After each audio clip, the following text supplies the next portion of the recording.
Hey everyone, it's Arcadenaut here, and today we are embarking on a nostalgic journey with our new series of the years. In this concept, I will be visiting the classics, playing them from scratch and sharing my impressions of the years. And what better way to start than with the first Kingdom Hearts Final Mix version, right? It's been 21 years since its release, and I'm here to dive back into this beloved world, mixed with Final Fantasy and Disney's world. Let's see how this gem from the past holds up in the present.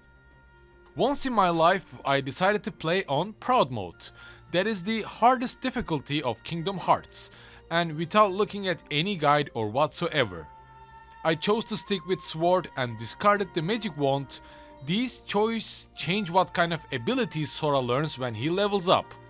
Sword grants more aggressive playstyle, Shield is more defensive, and the Wand is for magical abilities. And for Proud Mode, according to the most of these guides, this Shield is the most optimal choice. So if you ever feel like playing the first Kingdom Hearts, especially on Proud Mode, keep that in mind.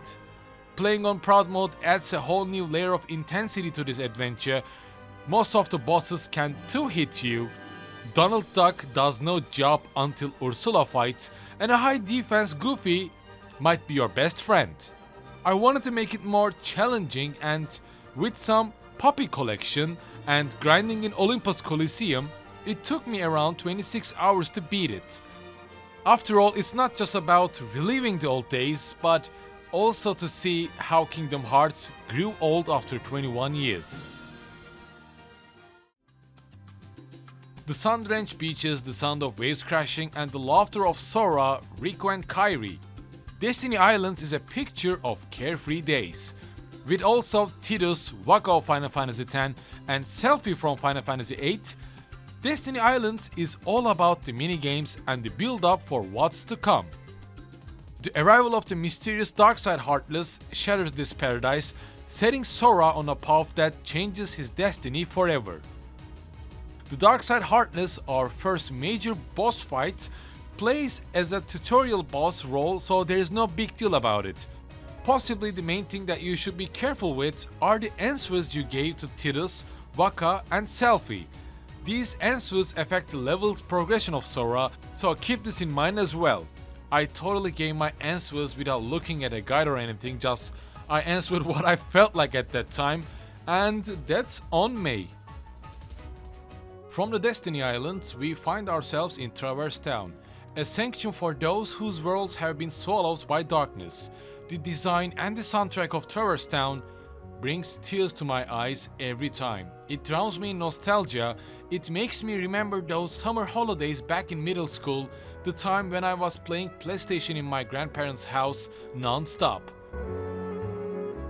It's here Sora also meets his loyal companions, Donald and Goofy, and as well as familiar faces from Final Fantasy, Squall, Yuffie, Aerith, and Sid from Final Fantasy, as they seek refuge in Traverse Town and also guiding Sora on his journey. But peace is elusive. Traverse Town becomes surrounded with hordes of Heartless, and the guard armor appears. It needs some grind and careful positioning here, and maybe some patience to defeat the guard armor first. Right after the Traverse Town comes Wonderland, a world as whimsical as it's confusing, and one of my least favorites. Here we meet Alice as she's taken captive by the Queen, and we need to find some clues about the real culprits that are causing mayhem in this world. This world here is full of gimmicks. Flowers want you to give some valuable items to open up paths. You don't know where to go or where these clues are. This world, although seems tiny, it is full of puzzles and confusing gimmicks that I just despise. In terms of design, I would say it's decent, but its final boss, the Trickmaster, it's even more difficult than the guard armor, so either you get good or it's time for some level grind. And also still don't trust Donald for heals here, he doesn't do any shit. And right after Wonderland, I went for Olympus Coliseum. This place used to be my favorite when I was a child. It has Hercules, it has Cloud Strife with a cool Kingdom Hearts style drip, it has Hades with his attitude. I just loved Olympus Coliseum, and I think I still do. The Coliseum is all about the test of strength and endurance, as Sora enters several tournaments here that would mark him as a decent, real deal hero. The battles here are unique. There are trials, waves of heartless hordes against our three heroes, and of course later on to this tournament, Cloud Strife appears as a formidable opponent, tricked by Hades to fight against Sora and to kill Hercules. Although Cloud is not the final boss of this world, his purpose is to teach you how to guard if you pick the shield at the beginning, or in my case, how to dodge roll or parry with Sora's Keyblade. I would say it is not a difficult boss battle as long as you keep eye on his attacks and know when to avoid. The real deal final boss is Cerberus here, and Cerberus teaches you that Sora doesn't need to do combos whenever he hits. I think the best way to defeat Cerberus in Proud Mode is to do like a hit and run strategy. Just jump, do 1 or 2 attacks to Cerberus's head and then run away before this big ass puppy attacks. Otherwise, I think you will have quite a lot of trouble here. And there's one thing I would like to add before moving on to the next world. Seeing Cloud and even fighting against him made me remember that Kingdom Hearts used to be one of my favorite series of all time, battling for the top against Final Fantasy, Metal Gear Solid, and I think even Shin Megami Tensei. I mean, for me, Kingdom Hearts meant to be the perfect blend of Disney and Final Fantasy, or Square Enix with The World Ends With You, right? And maybe this is why I am not a big fan of Kingdom Hearts 3.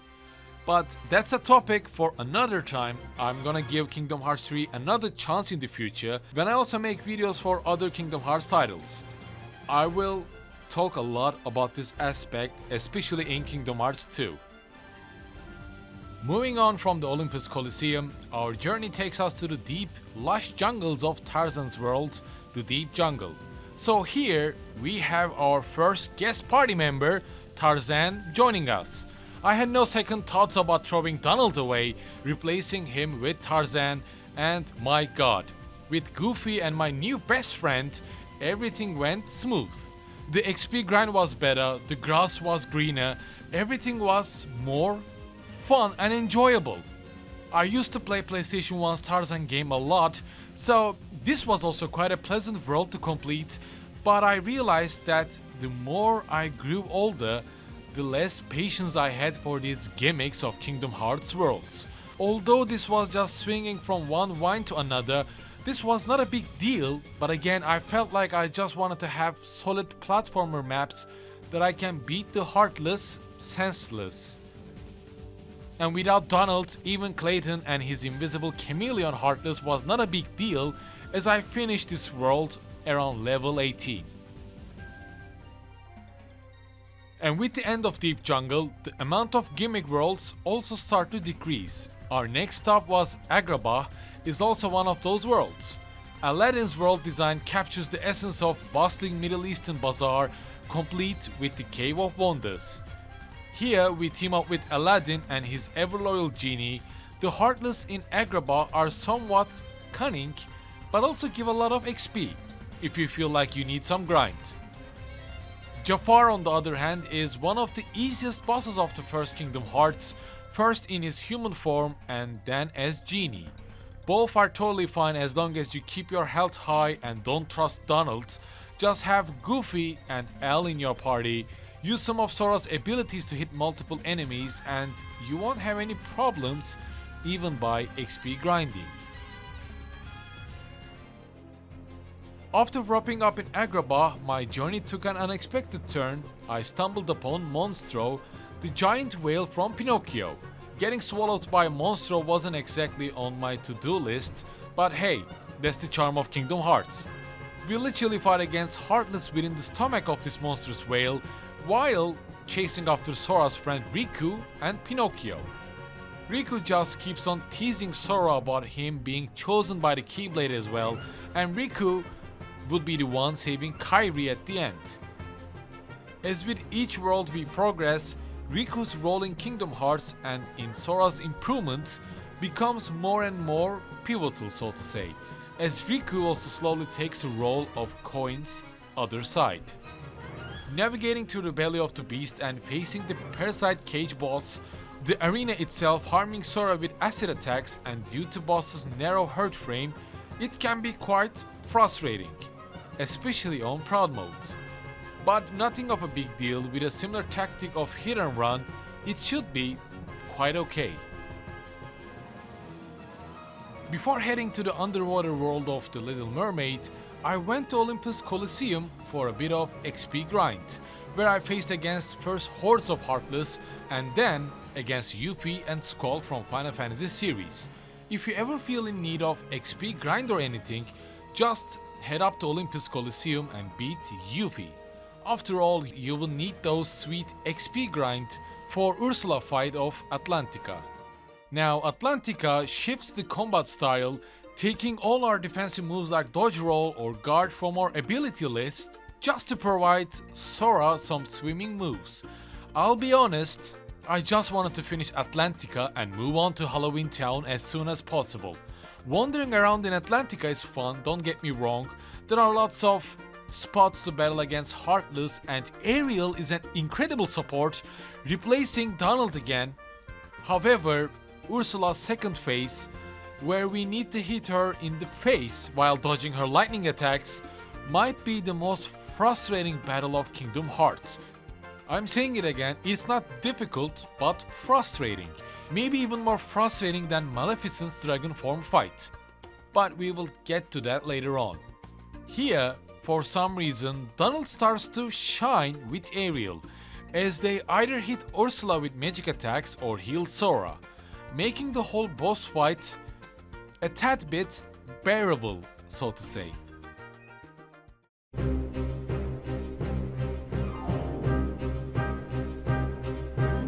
And my favorite, the design, the music. This world does not have any annoying gimmicks. Its platforming sequences are similar to Kingdom Hearts 2, making it very fun to navigate, discover, and to battle. I love Halloween Town. Inspired by The Nightmare Before Christmas, was a whole different vibe. Teaming up with Jack Skellington, trying to create a show for the next Halloween with Heartless, and the appearance of Oogie Boogie, trying to work out the heart that Jack was planning to use for the Heartless, Halloween Town always offers a memorable experience. Oogie Boogie was not a big deal, even his gigantic horror manor version was decent. It's just perfect, 10 out of 10. It's so perfect that I can't complain and make this Halloween Town sequence any longer in this video. Can't wait for this Kingdom Hearts 2 version. Oh, also don't forget to replace Donald with Jack, of course. He might have done a lot at Ursula fight, but that's behind, that's what's past. He is still shit. And right after Halloween Town, I made my way to Neverland, which might be the most claustrophobic map of Kingdom Hearts. Even Monstro's belly was wider, open for discovery and navigation, but here we are stuck in the lower decks of Captain Hook's ship. Peter Pan joins us, replacing Donald, of course, but this time Riku also summons a doppelganger of Sora, much like the Dante's doppelganger from Devil May Cry 3. So whatever you do, just take out that doppelganger first and maybe even XP grind that fake Sora a bit. For some reason, I had really difficulties fighting against Captain Hook here. He summons this flying Heartless ship, he hits more than a lot of boss and really hard to parry or dodge against, and for this reason, I died a lot here. I wasted so many potions, wasted so many my brain cells, I grinded XP for hours, but it didn't work.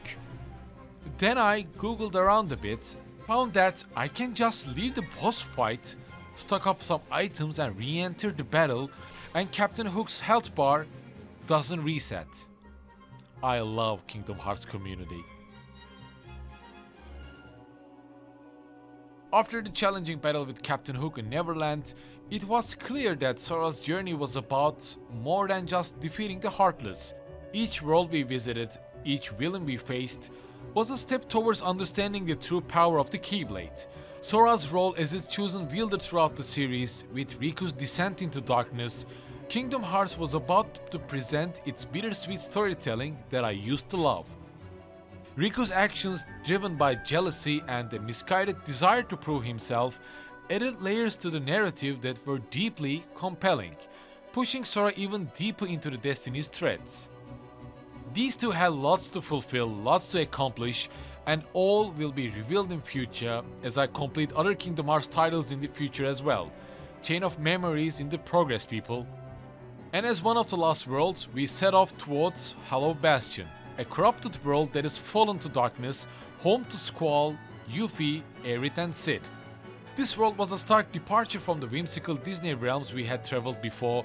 Hollow Bastion was where everything came to a head to clash between light and darkness. Sora's determination to find Riku and Kairi and the secrets of the Keyblade, all will soon to be revealed.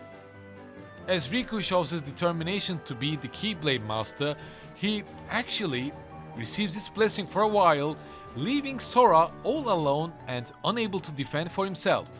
And for a couple of sequences, we are totally left defenseless and dependent on Beast to deal damage to Heartless. The battles in Hollow Bastion were some of the most intense I've encountered, especially the fight against Maleficent in her dragon form. It could be one of the most difficult boss fights in Kingdom Hearts 1, even on normal mode. It's here also Riku's body is possessed by the man in the shadows, Ansem, the first Kingdom Hearts villain, who wants to open the gates of the realm of darkness. And when Riku, possessed by the Heartless, took center stage, it was more than just a boss fight. It was also a clash of ideals, a battle between childhood friends torn apart by fate. However, grinding XPs or even trusting on my skills was not enough. Playing on Proud mode also required to use the best spells that Sora could use. So I ventured to each and every world, gathering the lost Dalmatians to unlock Aeroga, which is the final form of the defense spell Aero. That would help me to increase the defense and also to deflect a lot of projectiles from the bosses. And before moving on to the end of the world to stop Ansem, Sora learns that Kairi's heart resides in him to protect him from the darkness that flooded Destiny Islands, and without any doubts, Sora sacrifices his own body or his own heart to save Kairi and becomes heartless. Well, only for a couple of minutes or 10 minutes so to say, and you know who also tried to kill Sora's heartless body? That's right, Donald! The end of world was the culmination of this epic journey. This place, a patchwork of all the Heartless and all the worlds we had saved, was a fitting arena for the final showdown.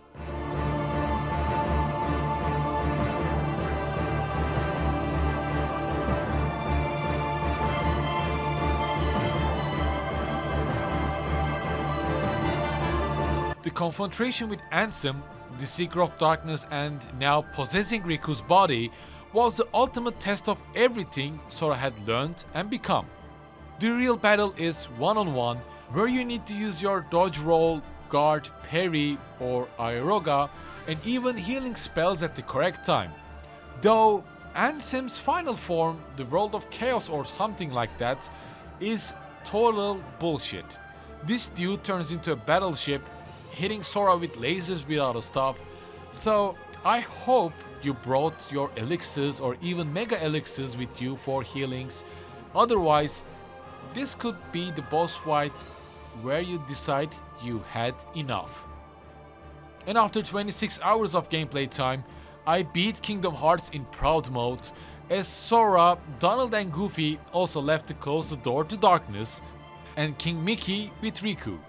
Kairi is safe and sound in Destiny Island. The lost worlds that was corrupted with darkness at the beginning of the game are saved, but Riku and King Mickey were stuck in the realm of darkness. So to save them, Sora, Donald and Goofy were also stuck with them, leading their journey to the events of Chain of Memories. So there you have it, that's my journey revisiting Kingdom Hearts Final Mix after 21 years. This game, with its perfect blend of Disney magic and Square Enix's epic storytelling, holds up remarkably well, even after all these years, except for some of the gimmicks in some worlds. As a new concept of After Years, I simply didn't want to do a retrospective video for Kingdom Hearts, but wanted to drag you along my experience. I hope to continue with Chain of Memories, so be sure to share your thoughts, your feelings about this video, or another games that you would like to see. And as always, thank you for watching today's video. Any kind of humble support is really appreciated. Either YouTube join, Patreon, or just simply join my Discord channel. More will soon to come. Stay tuned.